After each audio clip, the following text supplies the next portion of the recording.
할렐루야. 오늘 이 시간 함께하는 여러분들 주님께서 큰 은혜 주실 줄 믿습니다. 오늘 본문 말씀을 가지고 너는 그리스도의 편지라 라는 제목으로 말씀을 나누겠습니다. 저희 둘째가 초등학교 때 일입니다. 지금은 중학생인데 어렸을 때 일이에요. 어느 날 맛있는 사탕을 빨고 있다가 삼켜버리는 겁니다. 그러더니 울먹이면서 얘기하는 거예요. 사탕 삼켰다고 어떡하냐고 울먹이면서 얘기하는 거예요. 그래서 제가 그랬습니다. 일단은 목에 걸린 건 아니니까 뱃속에 들어갔으면 사탕 다 녹을 거야. 괜찮아. 너무 그렇게 울지 않아도 돼. 이렇게 얘기했어요. 그랬더니 하는 얘기가 뭐냐면은 아니 그게 아니라 더 빨지 못해서 삼켜버려서 너무 아까워서 울먹이면서 얘기했던 거예요. 여러분, 아이들의 생각을 우리가 알 수 있을까요? 아이들은 왜 아이죠? 아이 같은 생각을 해서 아이고, 아이 같은 모습이 있어서 아이인 겁니다. 그 아이들이 나는 아이입니다, 나는 어린이입니다 라는 걸 얼굴에 쓰고 다니지 않아도 우리는 어린이인 줄 다 알아요. 여러분, 그리스도인들도 그렇습니다. 나는 그리스도인입니다 라고 따로 안 써도 사람들이 볼 때 저 사람은 그리스도인이야 라고 말하는 게 맞잖아요. 여러분, 그렇게 살아가야 되는 것이 맞지 않겠습니까? 행동과 생각 그 자체가 자연스럽게 내 모습 가운데 그리스도인임을 보여주는 것입니다. 여러분, 이 시간 이 내용을 갖고 좀 말씀을 잠시 나누고자 합니다. 바울에게 위기가 찾아왔습니다. 사도가 아니라는 거예요. 사도가 아니라는 겁니다. 사도직에 대한 사실 추천서를 주머니에 넣고 다니지는 못했습니다. 그것을 알고 있던 거짓 교사들이 사도 바울은 사도가 아니다 라고 여러 소문을 내고 다니고 있습니다. 이런 위기에 놓인 사도 바울은 가장 확실하고 가장 정확한 방법으로 대처를 합니다. 뭐라고 하냐면 내가 1년 반 동안 이 고린도에 머물면서 함께했던 고린도 교인들, 고린도 교회를 봐라. 저들 자체가 나의 추천서이다 라고 그렇게 당당하게 말을 한 것입니다. 저들이 나의 얼굴이고 저들이 나의 추천서이기 때문에 나에게는 사도라는 그런 어떤 사도직의 어떤 문서가 필요가 없다 라고 당당하게 얘기한 거예요. 이 바울은 에베소서 1장 1절에도 이렇게 고백을 합니다. 하나님의 뜻으로 말미암아 그리스도 예수의 사도된 바울이라고 자신을 소개하고 있어요. 바울은 이 자신의 사도권이 인간에게서 비롯된 것이 아니라 하나님으로부터 비롯된 사도직이다 라는 것을 당당하게 이 에베소서에서도 말하고 있는 것입니다. 예수님도 질문 참 많이 받았습니다. 당신 하나님의 아들인 것을 증명해봐, 증명해 보시오 라는 질문을 많이 받았습니다. 이에 예수님께서 말씀하셨어요. 요한복음 10장 25절 말씀에 내가 내 아버지의 이름으로 행하는 일들이 나를 증거한다. 아버지의 이름으로 행하는 일들 모든 것들이 내가 하나님 아버지의 아들이라는 것을 증명한다 라고 말씀을 하신 겁니다. 여러분, 예수님 그렇잖아요. 실제로 아버지의 이름으로 많은 일들을 성취하셨습니다. 행하셨어요. 예수님의 이런 일은 일찌감치 구약의 이사야를 통해서 이미 예견된 일이었죠. 이사야 35장 5절에서 6절 말씀에 이사야가 이런 말씀을 합니다. 그때 맹인의 눈이 밝을 것이며 못 듣는 사람의 귀가 열릴 것이며 그때 저는 자는 사슴같이 뛸 것이며 말 못하는 자의 혀는 노래하리니 라고 이사야가 예언을 한 것을 볼 수 있어요. 구약의 이 이사야의 이 예언이 신약의 예수님의 삶을 통해서 나타나게 된 것입니다. 이 이사야의 이 예언이 모든 것을 통해서 신약 성경 통해서 예수님의 행적을 통해서 다 보여지게 된 거예요. 말씀이 육신으로 오신 분이십니다. 따로 증명할 필요가 없는 분이신 거예요. 문서 따위가 증명할 길이 없는 것입니다. 예수님 자체가 하나님의 아들이십니다. 하나님의 복음이십니다. 하나님의 사랑의 편지인 줄 믿습니다. 여러분, 세상은 우리에게도 동일하게 질문합니다. 당신 그리스도인 맞아? 당신 진짜 그리스도인이야? 맞다면 한번 증명해봐. 증명해 보라니까? 세상은 우리에게 그렇게 질문을 합니다. 그런데 우리는 이 질문에 어떻게 합니까? 당당하게 여러분의 모든 언행 심사를 통해서 보여주실 수 있으신가요? 그러면 좋겠지만 인생을 살면 이런 질문에 우리가 머뭇거릴 때가 많다는 거예요. 주저주저 대답을 못합니다. 왜 그렇습니까? 내 삶을 보니까, 내 마음을 보니까, 내 상태를 보니까 증명하기 애매합니다. 그리스도인이어서 교회를 다니곤 있지만 그렇다고 정확하게 증명할 길이 없는 거예요. 사도 바울처럼 정확하게 나는 하나님께서 보내신 사도다, 예수님처럼 나는 하나님의 아들이다 라는 것을 우리 삶 가운데 정확하게 보여줄 길이 없는 것입니다. 그렇게 살다 보니까 또 내 스스로가 영적인 자괴감에 빠지는 거. 나는 이렇게 살면 안 되는데 하면서 나는 틀렸어. 여러분, 그렇다면 왜 우리 모습 가운데 예수님이 보여지지 않는 걸까요? 왜 복음이 읽혀지지 않는 것일까요? 오늘 본문 5절 상반절 말씀에 이렇게 말씀하고 있습니다. 무슨 일이든지 우리에게서 난 것 같이, 나에게서 난 것 같이 행동했기 때문에 보여지지 않았던 거예요. 자아가 강합니다. 자아를 죽일 생각이 없는 거예요. 교만합니다. 내 안과 밖이 전부 내 얘기로만 새까맣게 적혀 있는 거예요. 요즘에는 깜지 숙제를 내는지 모르겠습니다. 저 학교 다닐 때만 해도 깜지 숙제를 엄청나게 많이 냈거든요. 사진 준비됐죠? 안 보여주시나요? 네. 깜지 써보신 분들 대부분 깜지 써보셨을 겁니다. 네. 어떻겠습니까? 거의 무슨 문장인지 보이지 않을 정도로 그냥 한 면을 가득 채우고 그 뒷장까지 가득 채우지 않습니까? 우리가 그리스도인으로서 복음을 내가 읽혀지지 않는 이유는 내 안과 밖이 내 이야기로 깜지됐기 때문에, 시커멓게 내 이야기로만 써져 있기 때문에 아무리 복음을 쓴다고 한들 이게 읽혀지지가 않는 거예요. 시커먼 바탕에 이 복음을 쓴다고 한들 읽혀지겠습니까? 읽혀지지가 않는 거예요. 그러니 이런 자들이 나의 이야기로만, 내 생각으로만 가득 적혀진 내 삶 가운데 그리스도의 향기로운 이 편지로 보여줄 수 있겠느냐라는 것입니다. 여러분, 그렇다면 어떻게 해야 되겠습니까? 5절 말씀에 또 나왔습니다. 5절 하반절 말씀에 우리의 만족은 오직 하나님으로부터 나느니라. 할렐루야. 오직 하나님으로부터 우리의 삶이 나게 된다는 사실을 붙잡고 살아가야 될 줄 믿습니다. 이렇게 나의 참된 만족과 자녀된 자격이 하나님으로부터 나온 것임을 아는 자들의 삶은 어떤 삶이 되겠습니까? 나와 세상 중심으로 살지 않아요. 하나님 중심으로 사는 겁니다. 그렇게 사는 것이 가장 단순하면서도 가장 지혜로운 선택임을 잘 알고 있어요.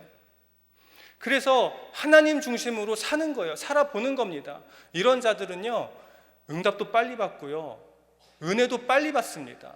그리고 거룩해지는 길이 어렵거나 고난이거나 싫지가 않아요. 거룩의 길로 나아가는 그 길이 즐겁고 감사의 길이 되는 것입니다. 그러니 이런 자들의 인생에 하나님으로, 하나님 복음으로 인생이 써져 가는 거예요. 하나님의 말씀으로 가득 채워져 가는 것입니다. 결국에는 우리가 우리 입으로 드러내지 않아도 그리스도인임을 증명하는 삶 자체가 되는 줄 믿습니다. 바울이 그랬습니다. 이전 것은 다 배설물과 같았다 고백합니다. 오만하고 교만했던 바울 자신의 얼굴이 비늘 벗겨지듯 벗겨졌다 말씀하고 있습니다. 이제 오직 예수로만 사는 거예요. 벗겨도 예수가 나오고, 양파처럼 또 벗겨도 예수가 나오고, 벗겨도 또 예수가 나오는 삶을 사는 것입니다. 바울의 삶 그 자체가 추천서가 되는 거예요. 그의 행적이 그리스도의 편지가 되는 것입니다. 그가 거쳐온 교회가 바울을 추천하는 추천서가 되는 것입니다. 이것은 3절의 고백처럼 먹으로 다 쓸 수 없는 추천서입니다. 하나님의 영으로 쓴 추천서인 줄 믿습니다. 여러분, 이삭은 어떻습니까?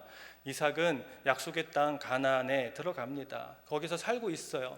근데 현실적으로 어려움이 많습니다. 블레셋의 텃세가 너무 심해요. 자꾸 판 우물 달라는 겁니다. 그래서 저기 가서 또 파고 저기 가서 또 파는 거예요. 좋은 땅 다 빼앗깁니다. 그냥 다 주고 또 안 좋은 땅으로 오는 거예요. 어떻게 생각하면 다른 나라 가서 좋은 땅 차지해서 살아도 됩니다. 그런데 약속의 땅, 또 가나안 땅 아니겠습니까? 하나님께서 주신 땅입니다. 이삭은 포기할 수 없어요. 거기서 그래도 사는 거예요. 어려워도 사는 겁니다. 하나님께서 살라고 하셨으니까 거기서 사는 거예요. 그렇게 살았더니 어떻게 됩니까?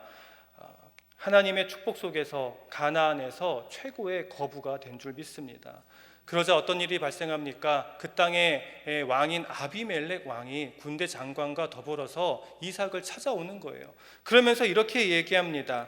창세기 26장 28절 말씀 보면은 그들이 이르되 여호와께서 너와 함께 계심을 우리가 분명히 보았으므로 하나님이 이삭의 이 일행들과 함께 계심을 이 아비멜렉이 봤다는 거예요.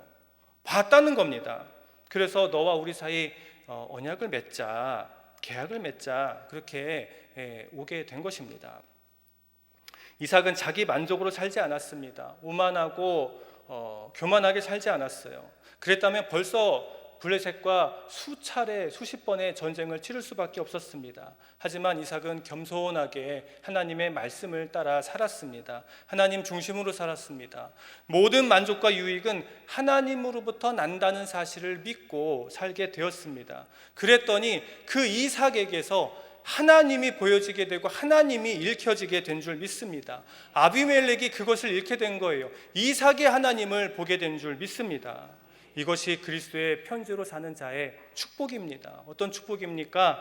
하나님의 역사하심을 눈으로 보게 되는 거예요. 여러분, 하나님 역사하심 눈으로 보고 싶지 않으십니까? 하나님의 역사하심 눈으로 읽고 싶지 않으십니까? 하나님 중심으로 살아가시기를 축원합니다. 이렇게 그리스도의 편지로 살기 위해선 먼저 우리 안에 이 주님의 편지로 채워져야 될 줄 믿습니다. 그리고 나서 또 중요한 것은 무엇이냐면 여러분, 그 편지를 발송하는 거예요. 편지를 발송하는 자들이 되시길 주님의 이름으로 축원합니다. 여러분, 편지 많이 써보셨나요? 자녀를 군대 보내신 분들은 편지 거의 많이 쓰시잖아요. 요즘에는 편지 쓰는 것이 아니라 스마트폰으로 문자 보내는 시대라고 하더라고요. 어쨌든 간에 발송하는 목적은 무엇입니까? 나의 마음, 보고 싶은 마음을 전달하면서 동시에 근황을 듣고 싶잖아요. 어떻게 살고 있는지. 어머니, 아버지, 저는 건강하게 잘 살고 있어요. 여기서 행복하게 잘 살고 있어요. 어렵지 않고 있어요. 훈련도 잘 치르고 돌아왔어요. 그런 근황을 듣고 싶어서 편지 쓰지 않습니까? 편지 쓰는 목적은 답장받기 위해서 편지를 쓰는 것입니다. 마찬가지로 그리스도의 편지로 살게 되면 어떻게 됩니까? 그리스도의 편지로 답장을 받게 된다는 거예요. 나를 통해 복음이 선포될 때 그 복음의 열매들을 또한 우리가 보게 된다라는 사실입니다. 사도 바울은 자신이 있었어요. 자기가 뛰어난 전도자라서 자신이 있었던 것이 아니라 복음의 확신이 있었습니다. 반드시 강력한 역사가 일어날 것이라는 확신이 있었기 때문에 사도 바울은 전도 여행에 자신이 있었습니다. 하나도 의심이 없었어요. 내가 그리스도의 편지로 살면 나를 만나는 사람들이 그리스도의 편지가 되어서 돌아온다는 그런 확신이 있었습니다. 그런 확신으로 전도 여행을 떠나게 된 것입니다. 이 고린도 후서를 썼을 때는 3차 전도 여행을 마친 후였습니다. 그동안 1차, 2차 전도 여행 때 많은 도시를 다녔고 많은 교회를 세웠습니다. 그러면서 사도 바울은 많은 역사를 보게 되었습니다. 많은 성도가 생겨난 것을 보게 되었습니다. 제2의 바울, 제3의 바울들이 곳곳에서 생겨나는 것을 보게 된 것입니다. 바로 이런 사실들이 바울이 사도임을 증명한 것입니다. 여러분, 우리도 그렇습니다. 우리 삶 자체가 말씀이 되어야 될 줄 믿습니다. 저 사람 예수 믿었더니 바뀌었어. 사랑이 많아졌어. 자비가 많아졌어. 언제나 웃고 감사하더라. 우리도 저 사람이 믿는 예수님 한번 믿어봐야 되겠다 하면서 교회에 와서 새가족 등록하는 거예요. 이런 모습들, 여러분들의 지인들 가운데 이런 모습들을 여러분들이 보게 되었다면 여러분들은 그리스도의 편지로서 잘 살아오신 것입니다. 그런데 저 사람 예수 믿었는데 왜 사람이 저 모양이야? 하나도 달라진 것이 없어. 교회 가면 이웃을 잘 섬기라고 분명히 그런 교훈을 들을 텐데 왜 이웃을 잘 섬기지 못하고 늘 불평과 불만 가운데 살고 있지? 여러분들의 지인들 가운데 여러분들을 그렇게 평가하게 된다면 여러분들은 그리스도의 편지로서 잘 살지 못한 거예요. 왜곡된 모습으로 살게 된 것입니다. 오히려 그것에 대한 답장은 어떻습니까? 우리를 존중하고 존경하는 것이 아니라 비판과 조롱의 답장을 받게 되는 것입니다. 여러분, 그렇습니다. 세상 사람들은 우리들의 모습을 통해서 교회를 보게 되고 하나님을 보게 되는 줄 믿습니다. 그러므로 우리의 모습이 저 사람이 볼 때 어떻게 비춰지는지 여러분, 이건 중요한 일이라는 거예요. 원하기는 여러분들의 모습이 읽기 쉬우며 설득력 있는 복음으로 가득 찬 그리스도의 편지가 되시기를 주님의 이름으로 축원합니다. 많은 사람들에게 그 좋은 복음을 또한 알리시기를 바라겠습니다. 고난과 혼란 가운데 있는 자들이 있습니까? 매일 출근길 마주치는 사람들이 있습니까? 옆집 사람들이 있지요. 그리고 늘 나를 괴롭히는 직장 상사가 있습니까? 그럼에도 불구하고 여러분, 그들에게 그리스도의 편지가 되시기를 축원합니다. 학생들 계십니까? 학생들 급식실 가서 밥 먹을 때 혼자 밥 먹는 그들에게 그리스도의 편지가 되시기를 바라겠습니다.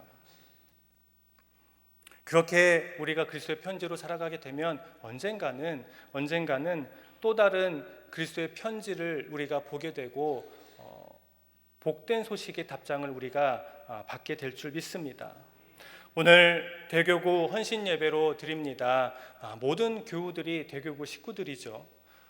놀라운 부흥의 역사는 크고 많은 곳에서 일어나는 것이 아닙니다. 소소하고 단순한 곳에서 시작되는 줄 믿습니다. 바로 속회에서 시작되는 줄 믿습니다. 우리가 속한 속회가, 우리가 속한 구역이 복음 하나로 똘똘 뭉쳐지기를 간절히 소망합니다. 단순한 친교의 공동체가 아니라 진정 사람을 살리는 속회가 되시기를 간절히 축원합니다. 어떻게 해야 됩니까? 단순합니다. 그리스도의 편지가 되시길 바라겠습니다. 그 편지를 또한 널리 발송하시기를 주님의 이름으로 축원합니다. 반가운 소식으로 답장받게 될 줄 믿습니다. 기도하겠습니다. 사랑의 하나님, 지금껏 내 안에 내 얘기로만 새까맣게 적혀 있었음을 고백합니다. 다 지워버리겠습니다. 오직 하나님 중심으로 살겠습니다. 하나님 말씀 마음에 온전히 새기겠습니다. 진정 그리스도의 편지가 되게 하여 주시옵소서. 내 삶이 진정 그런 말씀의 삶이 되게 하여 주시옵소서. 그래서 작은 나 하나가 강력한 메시지가 되게 하여 주시옵소서. 나로부터 부흥이 시작되는 하나님의 역사를 우리 두 눈으로 보게 하여 주시옵소서. 감사하며 예수님의 이름으로 기도합니다. 아멘.